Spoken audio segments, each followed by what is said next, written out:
El Salvador ha estado bajo el puño de hierro del régimen de excepción durante casi 3 años. Imagínense, por un momento, vivir en un país donde de repente el gobierno puede arrestarte sin una orden judicial, Sí, sin ningún tipo de aviso. mantenerte detenido sin juicio por tiempo indefinido Y restringir tu libertad de y asociación. de expresión. Así ha sido la vida para muchos salvadoreños. Una realidad bastante dura.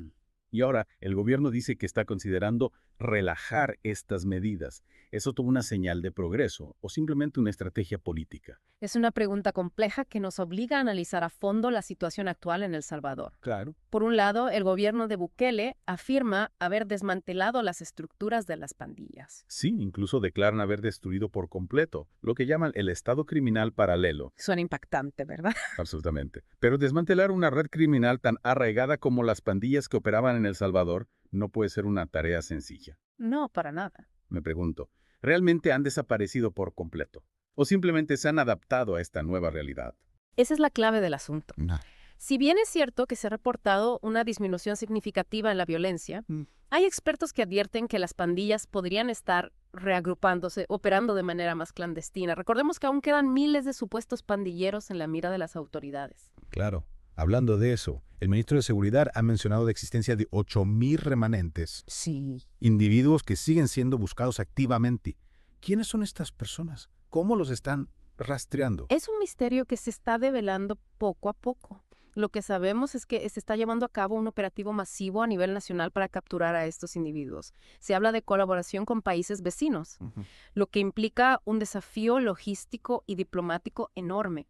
Imaginen la coordinación que se necesita para rastrear a miles de personas a través de las fronteras. Sin duda, un esfuerzo descomunal. Totalmente. Y mientras esta cacería continúa, el régimen de excepción sigue vigente. ¿Cuáles son las consecuencias para la población en general? ¿Qué precio se está pagando por esta supuesta seguridad? Ese es el punto crucial que a menudo se pasa por alto en la narrativa oficial. Más de 86,000 personas han sido detenidas desde que se implementó el régimen de excepción. Es una cifra enorme. Y no solo hablamos de pandilleros, Claro. sino también de personas inocentes que han sido atrapadas en esta redada masiva. Hay informes de detenciones arbitrarias, Sí. torturas e incluso muertes bajo custodia policial. Es una realidad escalofriante. Me recuerda a las historias que leíamos sobre regímenes autoritarios del pasado, donde la seguridad se priorizaba por encima de los derechos individuales. Exacto. Y a pesar de todo esto, el gobierno habla de relajar el régimen, pero al mismo tiempo menciona la necesidad de nuevas reformas legales para mantener las supuestas ganancias en seguridad. ¿Qué tipo de reformas podrían ser estas? ¿Qué implican para el futuro de El Salvador? Es ahí donde entramos en un terreno aún más complejo. Se habla de cambios en las leyes de detención, de ampliar los poderes de vigilancia.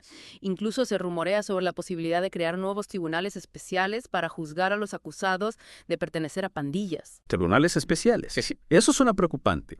¿No podría esto socar aún más el debido proceso y el Estado de Derecho en El Salvador? Por supuesto, es una gran preocupación. ¿Acaso no se estaría creando un sistema judicial paralelo que opera al margen de las garantías constitucionales? Esta es una de las grandes preocupaciones que se han planteado desde diversos sectores de la sociedad civil. Claro. La pregunta es, ¿cómo garantizar que estas reformas, si se implementan, no se conviertan en un instrumento para la represión y la violación sistemática de los derechos humanos? Es una pregunta fundamental. Sin duda alguna. Un debate que apenas comienza y que, sin duda, tendrá repercusiones profundas en el futuro de El Salvador. Y aquí es donde entran en juego las recientes declaraciones del presidente Bukele, quien ha insinuado una posible relajación de las medidas del régimen de excepción. Sí, recuerdo esas declaraciones. Dijo algo así como que pronto podríamos relajar medidas. Pero, ¿qué significa esto en la práctica? ¿Es un cambio genuino de estrategia? ¿O simplemente una maniobra política para calmar las críticas internacionales? Esa es la gran interrogante que muchos se plantean. Hay quienes creen que Bukele está cediendo a la presión de organismos internacionales Claro. y gobiernos extranjeros que han denunciado las violaciones a los derechos humanos en El Salvador. Otros argumentan que se trata de una jugada estratégica, Claro. buscando mantener su popularidad sin perder el control de la situación. Tiene sentido. No olvidemos que, a pesar de la controversia, el régimen de excepción goza de un amplio respaldo popular. Exacto. La gente está cansada de la violencia Y muchos ven en Bukele a un líder que finalmente ha logrado ponerle un freno a las pandillas, Así es. aunque sea con métodos cuestionables. Exacto. La reducción de la violencia es innegable. Y Bukele ha sabido capitalizar este éxito para consolidar su poder. Claro. Pero la pregunta es, ¿a qué costo se ha logrado esta aparente paz? ¿Es sostenible un modelo de seguridad basado en la suspensión de derechos fundamentales? Es un dilema ético y político que nos obliga a reflexionar sobre el tipo de sociedad que queremos construir. Exactamente. ¿Es posible garantizar la seguridad sin sacrificar la libertad?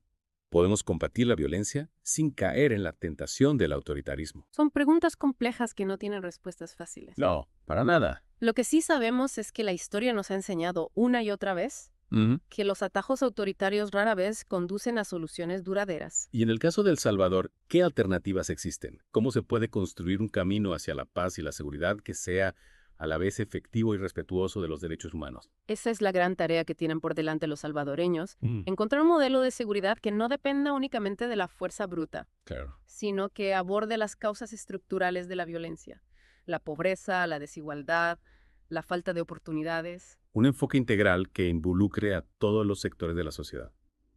El gobierno, la sociedad civil, las comunidades, incluso los expandilleros que buscan reinsertarse en la vida social.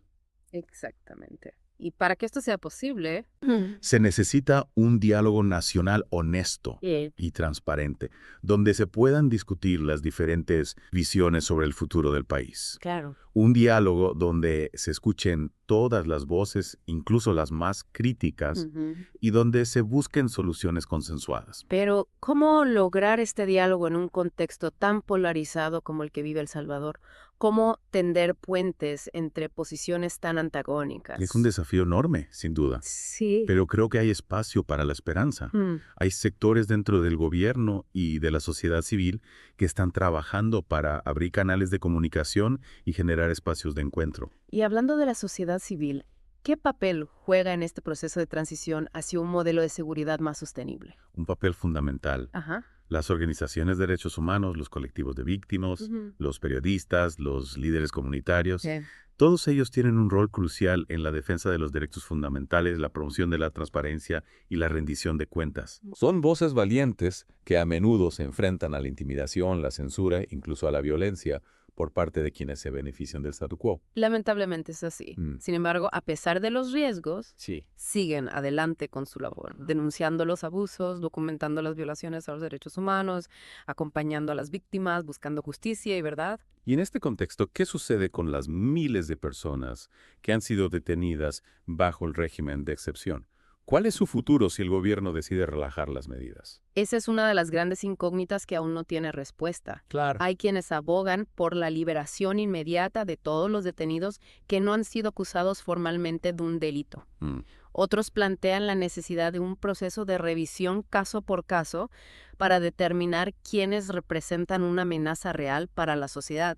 Un proceso que sin duda sería complejo y que requeriría una gran cantidad de recursos, tanto humanos como financieros. Por supuesto. ¿Cuenta El Salvador con la capacidad institucional para llevar a cabo una tarea de tal magnitud? Es una pregunta válida. La capacidad del sistema judicial salvadoreño ha sido puesta a prueba por la cantidad de detenciones masivas que se han llevado a cabo en los últimos años. Y no solo se trata de la capacidad, sino también de la voluntad política para garantizar un proceso justo e imparcial. Exacto. ¿Cómo asegurar que los jueces no se vean presionados por el gobierno para dictar sentencias condenatorias sin pruebas suficientes? Ese es el gran reto. Garantizar la independencia del Poder Judicial. Sí. Y el respeto al debido proceso son elementos fundamentales para la construcción de un Estado de Derecho sólido y confiable. Y en este sentido, ¿qué papel juega la comunidad internacional? No. ¿Puede hacer algo para influir en el curso de los acontecimientos en El Salvador? La comunidad internacional tiene una responsabilidad ineludible de velar por el respeto a los derechos humanos en todo el mundo. Claro. En el caso de El Salvador, esto implica monitorear la situación, denunciar los abusos, brindar apoyo a las organizaciones de la sociedad civil e incluso condicionar la ayuda financiera al cumplimiento de ciertos estándares en materia de derechos humanos. Una postura firme que sin duda generaría tensiones con el gobierno de Bukele, quien ha demostrado ser poco receptivo a las críticas externas. Es cierto. Bukele ha acusado a la comunidad internacional de injerencia en los asuntos internos de El Salvador y ha defendido su política de mano dura como la única forma de combatir a las pandillas. Un discurso que lamentablemente ha encontrado eco en una parte importante de la población. Sí. Se ve en Bukele a un líder fuerte y decidido, capaz de hacer lo que sea necesario para restaurar el orden y la seguridad. Es un fenómeno que hemos visto en otras partes del mundo. Cuando la gente se siente amenazada, cuando percibe que el Estado es incapaz de protegerla, Claro. tiende a apoyar a líderes autoritarios que prometen soluciones rápidas y contundentes. Un espejismo peligroso que a menudo conduce a la erosión de las instituciones democráticas Exacto. y a la violación sistemática de los derechos humanos. Es por eso que es tan importante defender la democracia, promover el diálogo, fortalecer las instituciones y construir una cultura de paz y respeto a los derechos humanos. Es un camino largo y complejo, pero creo que vale la pena recorrerlo. Y volviendo al tema del régimen de excepción, me pregunto qué pasará con las miles de personas que han sido detenidas, muchas de ellas sin cargos formales, si el gobierno finalmente decide relajar las medidas. Claro, es una gran pregunta. ¿Serán liberadas? ¿Enfrentarán juicios? ¿Habrá algún tipo de reparación por el daño que han sufrido? Son preguntas cruciales que aún no tienen respuestas claras. El gobierno ha dado algunas señales de que está considerando un proceso de revisión caso por caso, pero no ha especificado cómo se llevaría a cabo, ni qué criterios se utilizarían para determinar quiénes pueden ser liberados y quiénes deben permanecer detenidos. Imagino que este proceso sería una tarea titánica, llena de desafíos legales y logísticos. Sin duda. ¿Cómo garantizar que cada caso sea revisado de manera justa e imparcial? ¿Cómo evitar que se cometan nuevas injusticias en el afán de desmantelar el régimen de excepción? Precisamente, ese es el gran dilema que enfrenta El Salvador en este momento. Se necesita encontrar un equilibrio entre la necesidad de restaurar el Estado de Derecho y la urgencia de atender a las víctimas de las detenciones arbitrarias. Y en medio de todo esto, no podemos olvidar el factor humano. Por supuesto que no.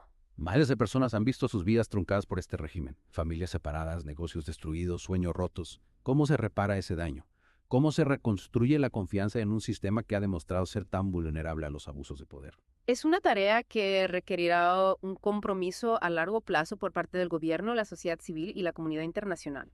Se necesitan programas de reinserción social para los exdetenidos, apoyo psicológico para las víctimas y sus familias y mecanismos de justicia transicional que permitan esclarecer la verdad sobre lo sucedido y sancionar a los responsables de las violaciones a los derechos humanos. Un proceso complejo y doloroso, pero necesario para sanar las heridas del pasado y construir un futuro más justo y equitativo para todos los salvadoreños. Y en este camino hacia la reconciliación, creo que el papel de la sociedad civil es fundamental. Sin duda, las organizaciones de derechos humanos, los colectivos de víctimas, los periodistas independientes, todos ellos tienen un rol crucial en la defensa de la memoria histórica, la promoción de la justicia y la construcción de una sociedad más democrática e inclusiva. Son voces valientes que nos recuerdan que la lucha por los derechos humanos no termina con el desmantelamiento de un régimen autoritario, sino que continúa en cada espacio donde se vulnera la dignidad de las personas. Y en este sentido, creo que es importante destacar el papel de la comunidad internacional en el acompañamiento a este proceso de transición en El Salvador. La cooperación internacional, la asistencia técnica, el monitoreo de la situación de los derechos humanos son elementos clave para asegurar que el país no vuelva a caer en los mismos errores del pasado. El Salvador se encuentra en un momento histórico crucial. La decisión de relajar el régimen de excepción, si se lleva a cabo de manera responsable y transparente, podría marcar el inicio de una nueva era para el país. Una era donde la seguridad no se construye a costa de la libertad, donde la justicia no sea un privilegio de unos pocos y donde la paz sea el resultado de un diálogo inclusivo y una reconciliación genuina. El camino no será fácil, pero la esperanza está presente en el coraje de la sociedad civil, en la voluntad de cambio de algunos sectores del gobierno y en el compromiso de la comunidad internacional con la defensa de los derechos humanos. El futuro de El Salvador está en juego y depende de las decisiones que se tomen en los próximos meses. Y para concluir esta conversación, les dejamos una pregunta para reflexionar. ¿Qué tipo de futuro quieren construir para El Salvador? ¿Qué están dispuestos a hacer para que este futuro sea una realidad? Los invitamos a compartir sus reflexiones en los comentarios de nuestro canal de YouTube. Suscríbanse para más análisis y debates sobre temas cruciales de nuestro tiempo.